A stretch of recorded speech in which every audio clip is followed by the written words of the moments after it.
This week on The Futurists. The fear of the future. When you look into the future, do you see primarily a threat or an opportunity? And I think more and more of us are seeing the future as very threatening, and that feeds the fear. I don't want to go there. It's too scary. When there's a surfer surfing out, paddling out to ride the next big wave, that surfer is afraid. Yeah. They know that people have not just fallen off their board, people have died riding those waves. Yeah. But they're still paddling because they're so excited about the opportunity to do something that hasn't been done before.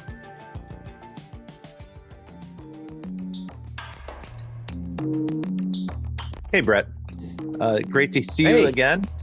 Welcome back in the hosting chair. Yes. Yeah, welcome back to everyone who's listening to The Futurists. We've been enjoying having this series of discussions. Now, for several months, Brett King and I have been talking to people who are thinking about the future, but not just thinking about it. They're forecasting, planning, envisioning, and building the future that they see. This is a super interesting conversation for me to participate in because it's an opportunity for me to reach out to people who've influenced me profoundly. And this week, we have an opportunity to do that with someone who's made a massive influence on not just me, but many, many folks who were involved in the internet in the early days in the 1990s. There were a series of books that were written by a partner at Deloitte who was focused on network technology, network community, and network business. And in fact, I have these books here right with me right now, Net Gain, Net Worth. These were books that made a profound influence on me when I worked at Sony Pictures. And so it's a great big pleasure for me to welcome John Hagel III. John, welcome to the show. Welcome to The Futurists. We're super excited to have you here. Quick question. You mentioned that I was a partner at Deloitte. When I wrote those books, I was a partner at McKinsey and Company. There you go. I don't know if that's relevant, but just wanted to throw that in. Oh, just to clarify. Okay, fair point, fair point. So you were at McKinsey at the time. But still, I mean, those books had a big influence. And I'm sure for you, that was a big life-changing experience to write those books as well. Oh, absolutely. Absolutely. I think what a lot of people might not realize is that those books anticipated things that today we take for granted. But at the time, they were not so clear. Things like virtual communities. With all the hoopla about the metaverse that's happening right now, you would think this is a new idea. But in fact, in the mid-90s, that was a lively topic of discussion. I remember it very well. There wasn't a lot of structured thinking at the time. We were basically throwing a bunch of stuff against the wall, trying to figure out how it would work. And books like yours were really, really helpful in guiding us to understand the economics behind community. Yeah. So, John, what years were you at Deloitte then? I joined Deloitte in 2007, and I retired from Deloitte in 2020. So did you ever work with Phil Strauss? Do you know Phil? The name's familiar, but it's a he was he was the industry practice director for financial services, but he sort of hired me when I was there, and but I left in 2000, end of 2000. I left Deloitte. I ran the e-business practice in Hong Kong. I just wanted to see if we had some overlap, but that's cool. So one of the things that comes up when you're a management consultant is there's a little bit of diplomacy involved in that business because you're coming in as an outsider. You're there to do an assessment. I remember very clearly when the folks from McKinsey would come into the companies that I worked with, and there was an element of fear because you didn't really know what was afoot. Here come a bunch of guys in suits. Sometimes there was women in suits, but anyway, they were always wearing suits, conducting these long, long interviews. And you're sort of thinking to yourself, where is this going? And it does feel a little bit like cross-examination. They're management consultants, so they're there to fix a problem. You just don't know exactly what problem they're going to fix. So, John, your most recent book that was published last year during the pandemic is called The Journey Beyond Fear. Such a good title. So this is like a shift of focus for you now, where you're actually talking about more the psychology of change as opposed to management consulting and change management. Tell us a little bit about your book. Yeah, well, I like to say that most of my business career was in business strategy. And I was taught to believe that strategy is everything. If you have the right strategy, you win. And over the years, I've come to believe that actually psychology is much more important. If we don't understand the emotions that are shaping our choices and actions, the best strategy is just going to sit on a shelf somewhere. And so that was part of what led me to write the book. The other thing, and I started writing the book 5 years ago. I was traveling around the world as part of my work, and everywhere I went, the dominant emotion that I was encountering was fear. At the highest levels of organizations, at the lowest levels, out in the communities. And I was just struck that on the one hand, I think it's very understandable. I think there are reasons for fear. I also believe it's a very limiting emotion. And so the focus of the book is how do we, first of all, acknowledge the fear, because many of us don't even want to acknowledge that we're afraid. But more importantly, how do we move beyond the fear and cultivate emotions that will help us have more impact that's meaningful to us? And when you talk about fear in the book, you're not just talking about generalized fear or anxiety or something. You're talking about something very specific, which is a performance requirement that people expect. That digital technology presents executives with this challenge that not everybody feels like they can measure up to. And it's about performance. Well, I would say the way I characterize the fear that I'm focused on in the book, it's the fear of the future. When you look into the future, you see primarily a threat or an opportunity. And I think more and more of us are seeing the future as very threatening, and that feeds the fear. I don't want to go there. It's too scary. Yeah. And so I think that element of human behavior, can you really be a good futurist, or forecaster without understanding human behavior? I think that's really central to the way we describe the future impacting humanity. We're often describing we talk about the rate of change, technology adoption diffusion. We talk about, adoption rates. All of this in some way is behavioral in nature. But at the heart of it, as you say, is as technology is having more of an impact as it's speeding up and the uncertainty associated with change comes up. Fear is a very clear emotion that people express. But looking at historical paradigms, is this just human nature? Because wasn't the church fearful of the printing press? Wasn't weren't horse and buggy drivers fearful of the automobile? It doesn't change where it impacts you personally create that sort of displacement fear, irrelevance fear? Yeah, I certainly don't want to suggest we've never had fear in the world before today. Sorry, no. There's been fear throughout the world, throughout history, at different points in time. I mean, you highlighted things like the automobile. Okay, when the automobile came in, certain people were afraid. Other people were actually pretty excited about it, but certain people were afraid. And what's happening today, the way I describe the reason fear is understandable today, is first of all, the pace of change is accelerating at an unknown rate. That things we thought we could count on are no longer there. The other thing is intensifying mounting performance pressure. We are under the global competition is intensifying, and it's not just for companies; it's for individuals. I'm increasingly confronted with the question from workers: is when is my job going to be taken by the robot? When am I going to lose my job? There's a lot of fear at the personal level, not just at the corporate level. And then, as if that weren't enough, because of all the connectivity we've created around the world, globally, small events in a faraway place in the world cascade into extreme disruptive events and leave us scrambling. Here I mentioned pandemic. So the many things are coming together that are making fear, intensifying fear on a global basis.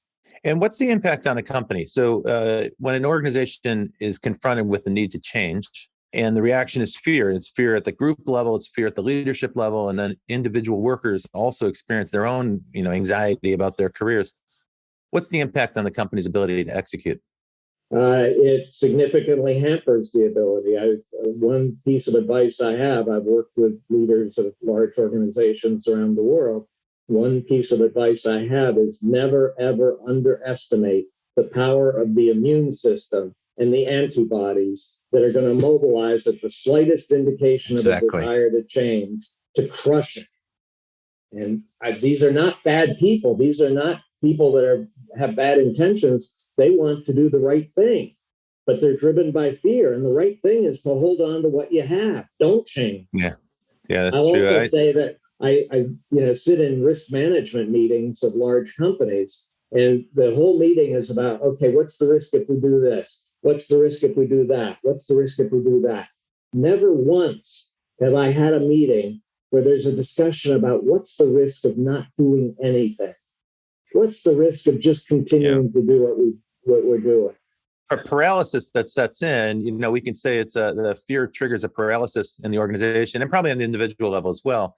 What's interesting about that to me, though, is historically, if you think back, from an evolutionary standpoint, where does fear come from as an emotion? Fear is a motivator, right? So fear, when you imagine, earlier thousands of generations ago, people on a savanna who'd see some animals coming over the horizon, and if they looked like they were predators, there'd be a fear impulse there, but that fear impulse would be fight or flight. It would cause you to trigger some kind of motion or some kind of action. What's interesting today in this technological world is that we're not on the savanna, we're stuck where we are, and I feel like it paralyzes people. John, that immune system issue that exists within corporations, and also as you talk about the fear we have of these technologies emerging, for example, we debate whether artificial intelligence is going to be good for humanity, whether, humanity will survive the emergence of super intelligent AI and so forth, right? And we spent a lot of time arguing whether or not AI should happen when history teaches it's largely inevitable. And change within these organizations is also largely inevitable. Like digitization, I work a lot in the banking space, for example. Digitization in the banking industry is a foregone conclusion. But the amount of effort that is expended by traditional companies in trying to defend their existing business model against this change is extraordinary. When history teaches us that it's that companies that resist this change just don't succeed. So how did you typically communicate that in a business setting? And what organizations are successful at looking beyond that resistance, as you say, the risks, and seeing the opportunities more effectively? What are the characteristics of those organizations? No, I think it's hard to characterize. I mean, again, we're talking about psychology, which is ultimately about individuals. So the question is, within the leadership group, what are the individuals motivated by, and how do we find people who are at least open to focusing on the opportunities, the big inspiring opportunities out in the future? And then how can we use that to inspire others to join us to address that? And I'm a big proponent. Again, I'm a bit contrarian. Most people, when they talk about change today in organizations, say it's a top-down big bang. We need to change everything. And by the way, it's a burning platform. If we don't change everything, we're all going to die. So it's feeding the fear. Right. Versus focusing on an opportunity and saying, no, we're not going to change the entire organization. We're going to find an edge to the existing organization that could be mobilized to target that opportunity and start to show results quickly so that we can overcome skepticism and fear of others. We're not asking everyone to change. We're just mobilizing to address a big opportunity. And that starts the process. I mean, again, I'm oversimplifying. There's a lot of complexity here, but it's the notion of finding the individuals who are open to that kind of opportunity and willing to take action around it. So in your book, Journey Beyond Fear, one of the things that you focus on as the antidote to this fear problem, this paralysis, is this idea of passion. What is the passion that gets you motivated? So in other words, if the fear is not going to motivate you out of paralysis, maybe your passions will. And you use passion in a really specific sense. You're referring to the passion linked to the spirit of discovery or exploration. Talk a little bit about exploration. Yeah, again, this is based on research that I've been doing for decades. So it's not just me sitting there thinking. It's I was seeing, we were in a world of mounting performance pressure. So I said, let's look at environments where there is sustained extreme performance improvement. And what can we learn from those environments?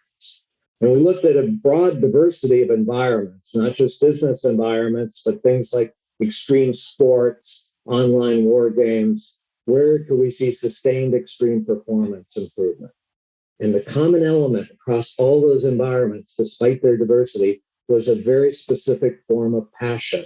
And I'm cautious here because passion is a word that's used very loosely. Everybody talks about it, but we all have different meanings attached to it. This is a very specific form of passion that emerged from the research, and it has three components to it. One is people who have this passion are excited by and driven by having more and more impact in a specific domain. They are driven by that. Secondly, they're excited by challenges. In fact, they seek out the challenges. If they're not being challenged, they seek them out. And then the third element of the passion of the explorer is these people, when confronted with a challenge, their first reaction is, how can I connect with other people who will help me get to a better answer faster? So they're extremely well connected and build a lot of trust because they're willing to say, I don't know, I need help. Will you help me? And so that, I think, drives significant action and learning. And I think we all have that within us. It's just a question of finding it, drawing it out, and cultivating it. And I should say, too, I don't believe that means we're going to eliminate fear. I mean, the example I use is big wave surfers. When there's a surfer surfing out, paddling out to ride the next big wave, that surfer is afraid. Yeah. They know that people have not just fallen off their board, people have died riding those waves. Yeah. But they're still paddling because they're so excited about the opportunity to do something that hasn't been done before. Now, when you talk about reaching out to people who share the passion, sometimes those people are outside of the organization, right? So sometimes you might find yourself in a situation where you're at work in a company where it's kind of uninspiring. They kind of like approach everything as if you can just do next year what you did last year. And we all know now that's not likely to be a recipe for success, but it can be pretty frustrating if you're stuck in an organization like that. Talk to me a little bit about networks, about people networking and networking with like-minded people outside of the organization to drive change. Well, let me start before we get to networks with another concept that, again, comes from research, which I've done, which is that the people who have this kind of passion come together into small groups, typically anywhere between 3 to 15 people, no more than 15 people, because the goal is to form deep trust-based relationships with each other, and then to support each other and share our excitement about what we're trying to do, but also challenge each other, constantly challenging each other. How can we get to even more impact? What do we need to do? So the core unit, at least for me, of this journey beyond fear is these small, I call them impact groups, that will reinforce each other's passion and help each other to learn faster and have more impact. And they're not just discussion groups. Again, I want to clarify, because a lot in the business world, we talk about teams and, gatherings where we sit and talk, and then we go out and do our actions as what our job is. No, these people are driven to have more action. And so they're constantly driven on that level. And I think that then it's a question of how do we scale that? I mean, if it's a small group of just at most 15 people, it's how do we connect them into broader networks where they can learn from each other and share their experiences and excitement. So, John, I think one of the challenges here is this fairly short-termism that we have in the systems, at least in place we have. For us, we're thinking about next month's, bills. We're thinking about our bonus, maybe at the end of the year. Companies are dealing with, what's happening this quarter, potentially what's happening next year in terms of revenue pipelines. Government, we're talking about the next election cycle in a couple of years. We tend to be fairly short-term focused, but you talk in one of your recent blogs, you talked about this zoom in and zoom out strategy the effort to anticipate what's going to happen in the future, because I feel like a lot of resistance to change is that very short-termism that we have. Like climate change wouldn't exist if humanity was focused on what the species is going to be like in 30 to 50 years, because, we would be saying we can't let this happen because the costs of that to the system and in terms of human lives will just be too significant. So let's act on it now. But that's not what we've done. So how do we change that part of human nature? Tell us about that anticipation element. Yeah, I think, again, this is a natural consequence of fear. I mean, if you talk to psychologists about fear, people who are afraid shrink their time horizons. They only focus on the present because that's challenging enough. I can't afford to look ahead and anticipate the future. And I think, again, one of the elements in this journey beyond fear is recognizing that the future is going to shape our actions today. And if we're driven by threat, then we're going to, just short-term perspective, we need to look ahead and see opportunities that will drive us to anticipate what's out there and what we could accomplish if we all came together. Is this a problem that we're just going to fix with a post-scarcity society? You're fairly optimistic about the future in terms of what technology will do for us. But does the post-scarcity society, does universal basic income, for example, is that going to remove fear? Because once people don't have to worry about putting food on the table, does it give them the freedom to be more evolutionary in their thinking, as an example? Or does it just mean that landlords are going to raise the rent on everybody? Right. Yeah, I just worry that things like universal basic income breed complacency.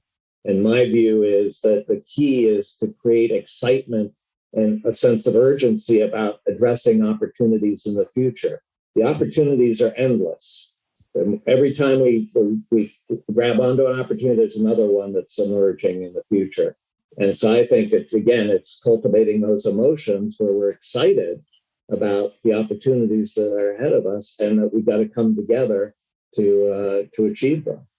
John, let me push back on that a little bit. I know that you are a big believer in exponential technology and expanding and exponentially increasing opportunity. And you've written about that, and part of your book, part of the message of your book is to get people to focus on that opportunity. Yeah. But if you look around at society, and I don't just mean in the United States, it seems to me all over the world, many people are not experiencing exponentially increasing opportunity. Many people are feeling like they're on the brink of desperation. And what they're experiencing is growing inequality, lack of access, opportunities that seem to be reserved for some people who have connections. Yeah. Then we're hit with all the present stuff. Exactly. Inflation, shortages, companies are cutting back. Some companies are cutting 18% of their workforce and so forth. Rising prices. You can start to see the picture there. That's a pretty bleak picture I'm painting. How do you respond to that? How do you maintain your faith in exponentially increasing opportunity in the face of that? Well, first of all, I would urge people not just to look at today, look for the past several decades at key trends around things like hunger, poverty, any dimension you want to look at. There has been exponential improvement in all of those globally, not just in a specific city or country, globally. But we get so focused on looking at the examples of things that are still struggling, and I don't want to diminish those at all. There are a lot of people, a lot of communities in the world that are still desperately struggling. But if you look at the long-term trend, there is reason for optimism. And the key is to focus on what are the opportunities ahead to bring more and more of those marginalized people into prosperous economies. Yeah, that's actually a very good point. If you zoom out big enough to the global scale, you can see that over the past 20 years, 30 years, literally billions of people have been moved out of poverty into some kind of middle class, depending on what part of the world they're in. That's a significant achievement. That is certainly worth bearing in mind. Now, that might not help you pay the bills this month. It might not help you deal with your child's tuition, but in the big scheme of things, life does seem to be pretty positive. Yeah. Okay, I think it's probably time for us to head out to break. You are listening to The Futurists with myself, Rob Tercek, and my co-host, Brett King. Today, we're talking to John Hagel III, who is well respected and well regarded as one of the original strategic planners, one of the folks who for 40 years has been at the very forefront of helping companies grapple with the prospect of change. So far, he's been talking to us about fear, the paralysis of fear, and the psychology of change. We're going to take a break now. When we come back from the break, we'll get a little bit more into some of the proactive things that companies are doing and some of the optimism of the future. Hang in there tight. We'll be right back after this. Welcome to Breaking Banks, the #1 global fintech radio show and podcast. I'm Brett King. And I'm Jason Henricks. Every week since 2013, we explore the personalities, startups, innovators, and industry players driving disruption in financial services. From incumbents to unicorns, and from cutting-edge technology to the people using it to help create a more innovative, inclusive, and healthy financial future. I'm JP Nichols, and this is Breaking Banks.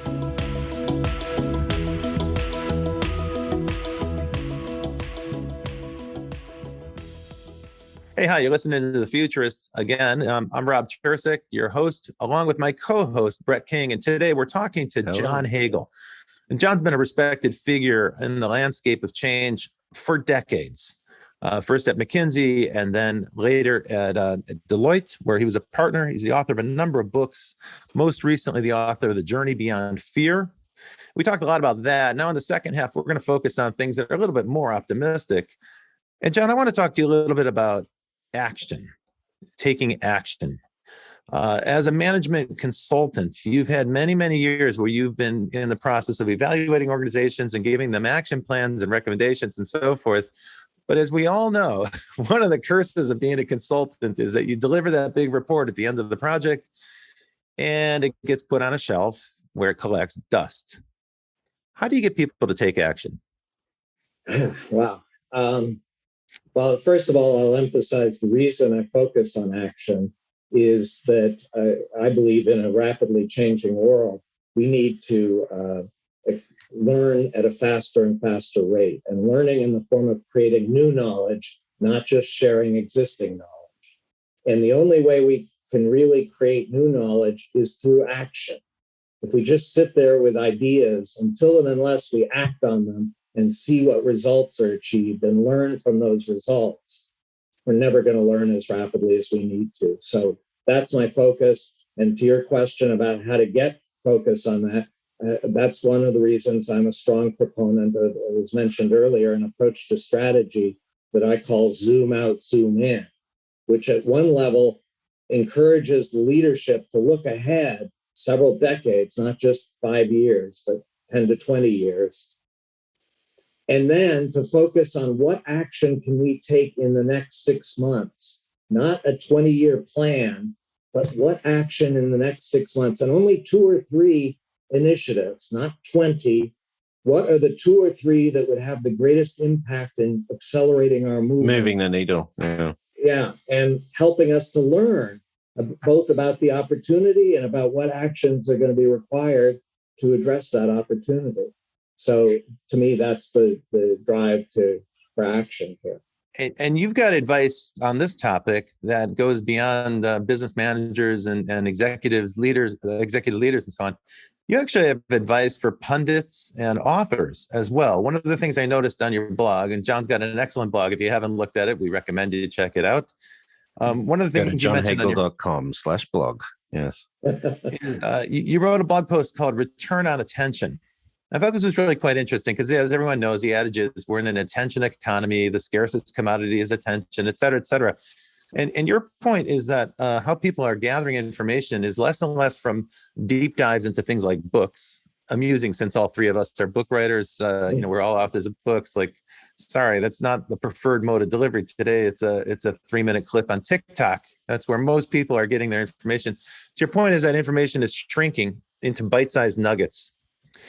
And while that's gratifying for people because it feels fast and they can consume it easily and so forth, one of the things that happens is that actually reduces people's ability to do anything with it because they're not really getting an action plan. They're just getting an idea or a nugget, as I said. And so your prescription in your blog post on return on attention is that experts, pundits, and futurists, like the people listening to this show, have to get in the habit of not just saying, here's some information, here's a strategy, here's an idea. You got to go one step beyond that and say, and here's what to do about it. Here's the action step that you must take. Tell us a little more about that idea, where the people who are providing the advice are now also going to be in the action business.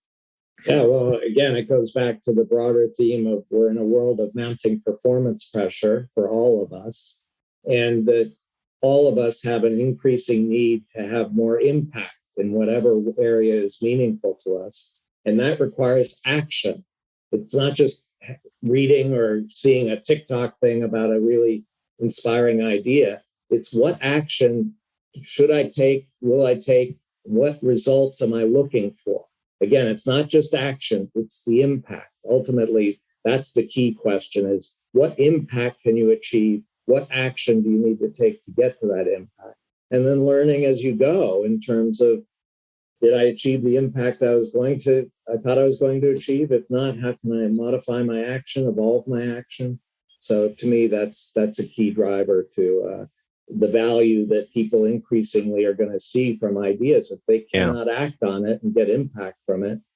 John, we've heard Elon Musk recently talk about the fact that he feels like his businesses are philanthropic in nature, because we're going to be dealing with big issues that humanity's, having to face, or very aspirational in terms of, the future of humanity. And also we see clearly that the concerns around the environment and climate and so forth are pushing this concept of more sustainability, like the ESG initiatives we see in corporations. So do you think that the nature of business itself, as our technical capabilities improve, will become more aspirational, more forward-looking by nature of those sort of two things coming together, the technical ability of the human race and the philosophical need for businesses to be doing good? Do you think that's the path we're on, or is it a yin and yang? Yeah, complex question. I think that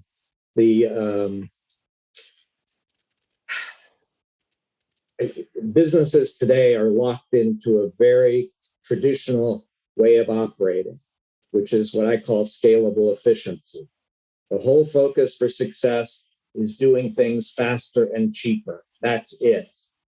There is little, if any, focus on the value that is being received by the stakeholders. And so I think that the question, again, ultimately is, how do we get people to see the opportunity? To me, it's in business as well as in our personal lives, it's all about looking ahead and starting to focus on the big opportunities that can inspire and motivate us to change. Otherwise, we're just going to stay locked into responding to whatever's happening at the moment to go faster, cheaper. A really good illustration of that is the global supply chain shock that we've all been living with, the consequences of it for the last 2 years. Here we've got a system that's highly complex, and it's been optimized for efficiency. So to your point about scalable efficiency, I would say the global supply chain is probably the exhibit A to illustrate scalable efficiency. Every step of the way, they've been stripping out cost, pushing down cost, pushing problems to some other partner in the supply chain, and so forth. And there's always more cost to squeeze out. But the consequence of that is what you lose is resilience, and you lose the ability of rapid adaptation to changing circumstances. So it's great to have a highly complex and highly scalable and very efficient system like our supply chain when everything is running smoothly. But then as soon as you run into a hitch or a problem, and the pandemic was a significant problem because it caused that system to wind down. There was no mechanism for winding down all the activity in the supply chain. It takes quite a while to spin that whole thing back up. So that illustrated that we actually, by optimizing for efficiency, we build in a weakness in our system. And the weakness, what we sacrificed, is resilience and the ability to respond in a flexible way. So I just want to be a bit of a contrarian too. You used the word resilience a couple of times. I'm an opponent of resilience. Tell me about that. Because when I talk to leaders about resilience and ask them what they mean by that, they mean it's the ability to bounce back to where we were. I want to go back to where we were. That's resilience. Versus how do we learn from the events, unexpected events we're encountering, and grow and adapt, achieve more and more impact, evolve and adapt to achieve even more impact over time. Right. That's missing from the mindset, certainly. That's a really good point. Yeah, so resilience is about a reset, and you can't reset. It's changed for good. In a changing world. Yeah. But when you talk about accelerated learning, in a way, that sounds like it's almost oppositional to scalable efficiency. To some extent, if you're learning, you're trying things. Just yesterday, we spoke to another futurist, John Smart, and he has a whole piece that he's written. We didn't get into this in the blog in our podcast, but he's written about this quite a lot, which is about if you're envisioning possibilities, if you're starting to expand the cone of possibility, you're trying to imagine different outcomes. He said you're also going to expand the number of failures by definition, because you're going to be trying new things, and not all of them are going to work. So the more you expand opportunity, and the more you expand possibility, the more you increase failure. It's a direct consequence of opening that aperture.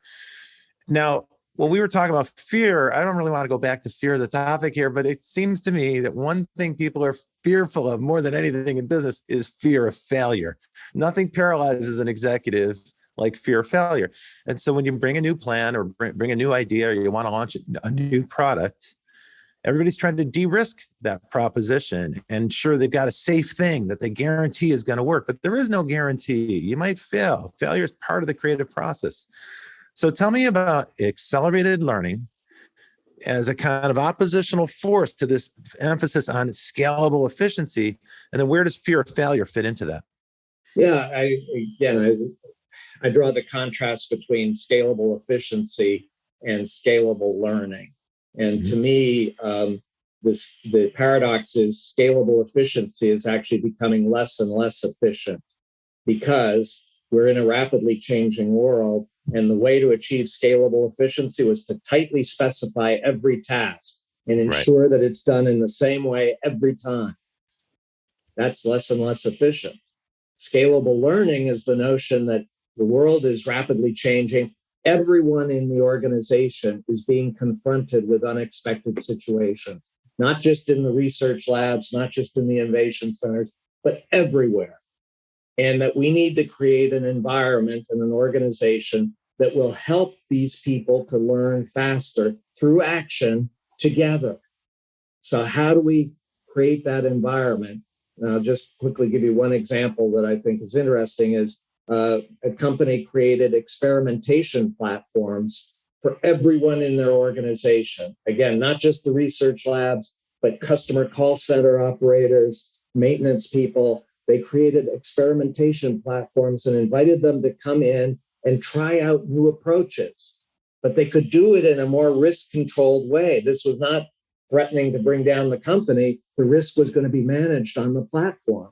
So it sent a powerful message to everyone in the organization. We need everyone to experiment, not just, again, research people, everyone. And we're going to manage the risk for you. We're going to help manage the risk.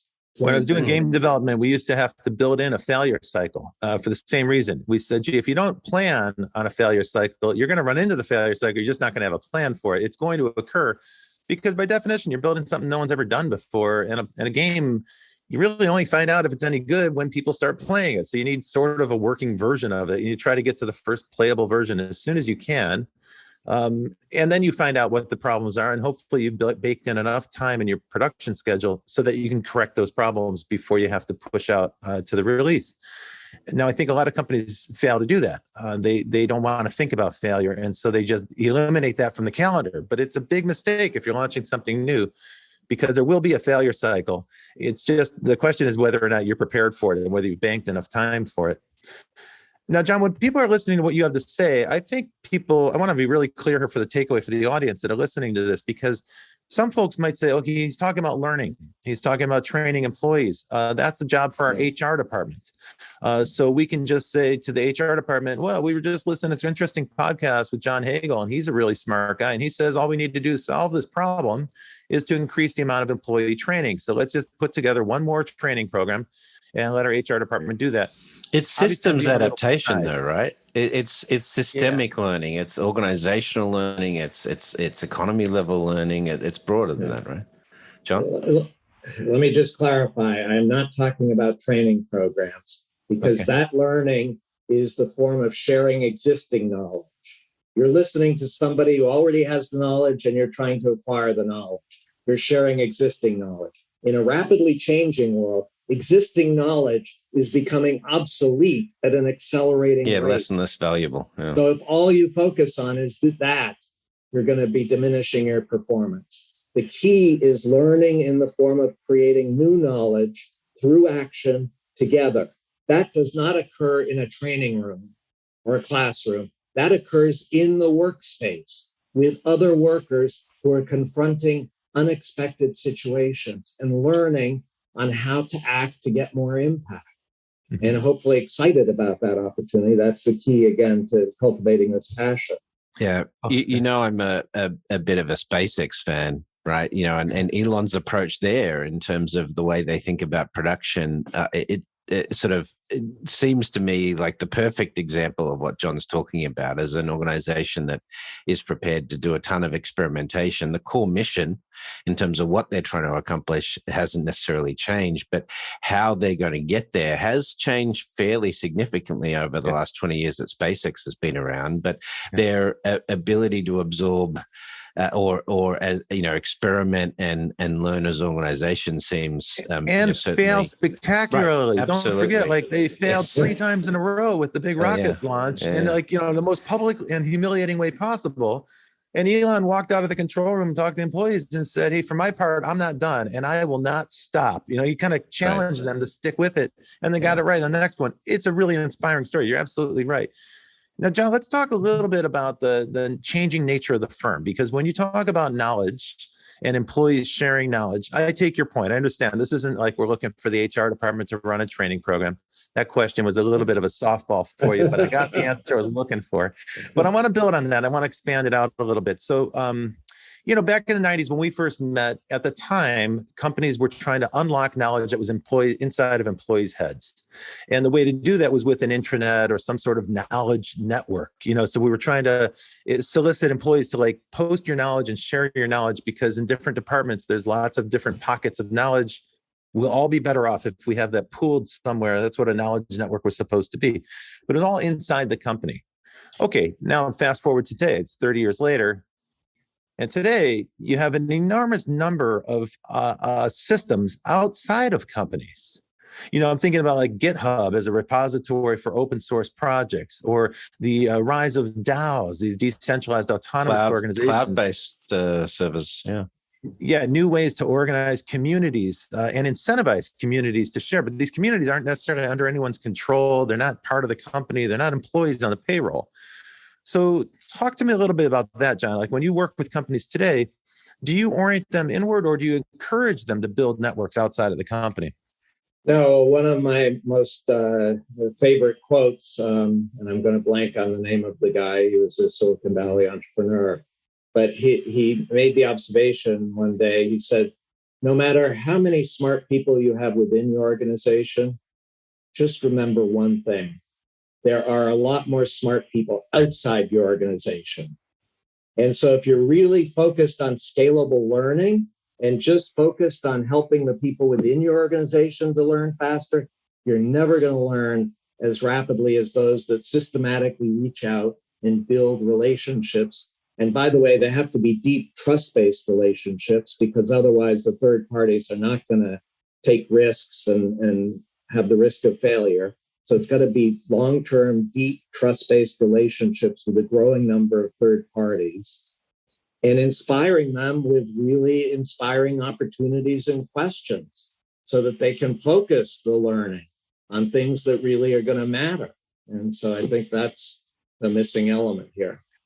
I think that's one of the reasons why live events and conferences continue to be so popular. Yeah. For decades, people have been saying, the live conference business is going to get vaporized. It's going to turn into software. It'll be available online. And while there's a proliferation of online repositories for information, what Brett and I have both noticed just in the last 2 months is kind of, now that America's decided that the pandemic is over, I don't know if that's true or not, but we seem to have decided as a group that we're going back to conferences. and suddenly the airports are full. People Yeah. are flying around the country. There were a ton of people at Consensus last week, the big event in Texas. So it seems to me that in companies, one acceptable way for executives to build and foster relationships with people outside of their company is to do it in person at a trade show or at a conference. That's like a kind of like an acceptable expense that you can do. But keeps the three of unfortunately, us employed. Yeah, that's right. But I don't even know if that's the most effective means of transmitting information. I always question that, a live event. It's like, well, how much of the takeaway value here? That's why we write books as well, man. So John, at this part of the show, as we start to wrap up, we like to really get into the futurist, mindset. And so take us 20, 30 years out, even beyond, if you like. What is it about the future that really inspires you, that excites you, that gives you that anticipation? What about the future do you think is really going to change humanity for the better?